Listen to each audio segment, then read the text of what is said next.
Westbrook was asked after the game, Windy, what he would change. He responded this way. What do you think should change? Winning. Be dumping. Okay, that's obvious. What do you think should change? Winning. Winning games, playing hard. You ask a question, I give you an answer. That's fine. You got the answer to winning? All right. You have the answer to winning? I'm not out there playing. Maybe I think you give me the answer what you think should be. Exactly. So well, I don't have the answer. You know, exactly. If you don't have it, you out there, I can't have it either. You ask me, think I have an answer. You don't have it either. Well, but I don't play, Russell. I want to get the information from you so that I can give it to one you. person, champ. Right. It's a team game, so I don't have an answer. Okay. I may have it.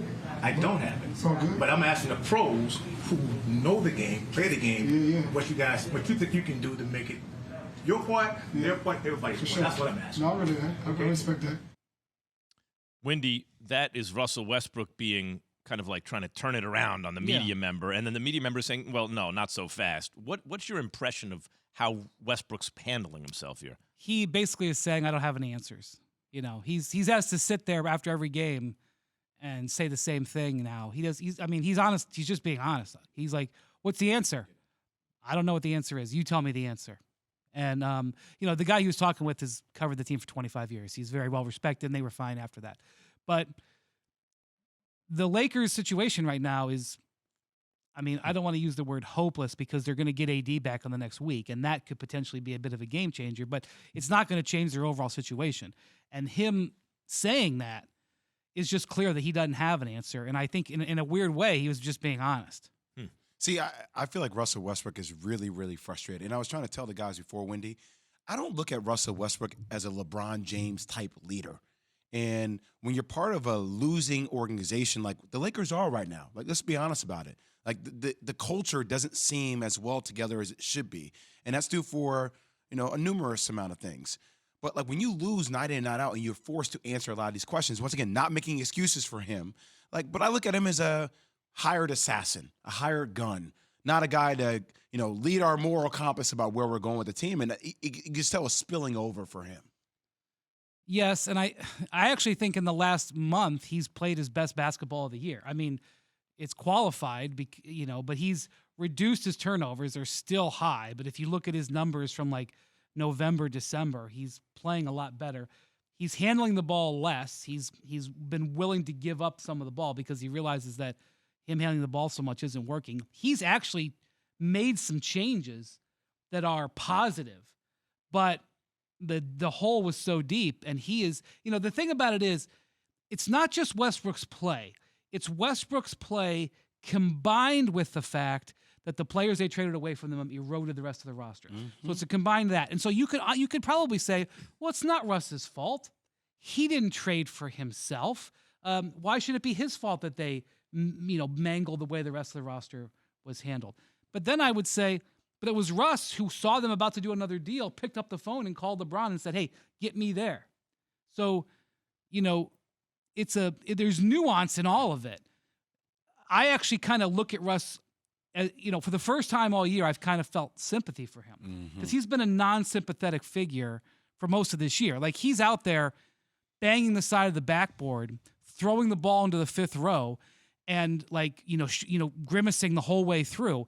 And feel sorry for him. He was so frustrated with the lack of empathy for him that he brought his family into it and said, I'm being really tired of being called Westbrook, and it's really upsetting my wife and son.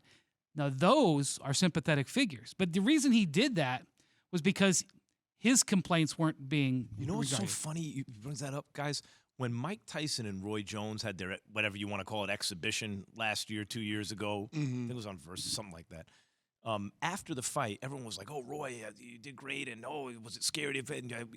And Mike comes up and goes, and he's 50-something years old now. He goes, why doesn't anyone care about me? I'm 50-something. This dude has been fighting more recently than me. Like, I've always compared Westbrook to Mike because ding, ding, the dude is coming at you full force. That's very interesting to me, guys, that Westbrook's like, there's no, sympathy or empathy for this dude, it feels like. I hear you. Well, Westbrook is getting paid $44 million this season. He's got a player option for $47, so I'm not really concerned about his feelings as a Lakers fan right now.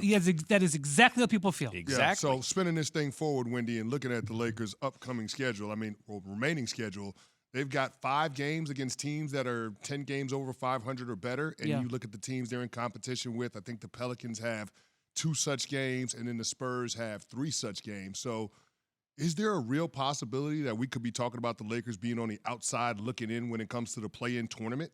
Yeah, because I don't think LeBron's going to play tomorrow in Utah, and I don't think AD is going to play tomorrow. I think AD might be coming back this weekend when they go back home. The Spurs' next two games are at home against the Trailblazers, who are putting tanking to an art. Mm-hmm. The other night, I don't know why anybody here would have cared pay attention to this, but Portland played Oklahoma City in the tank off. There were 19 players on the injury list for that game. 19. Like half of them had tendinopathy. I was like, oh my God.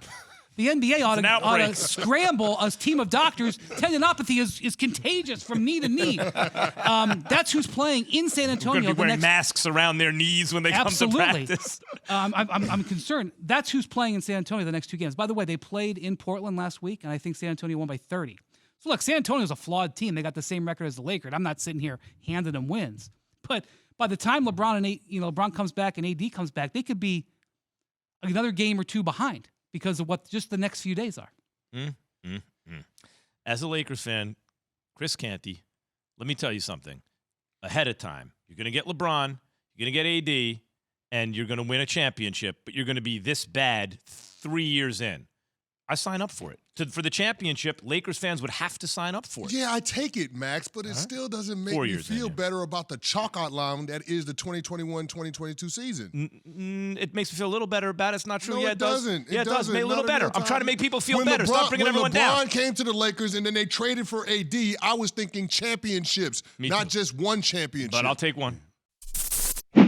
Thanks for watching ESPN on YouTube. For live streaming sports and premium content, subscribe to ESPN Plus right now.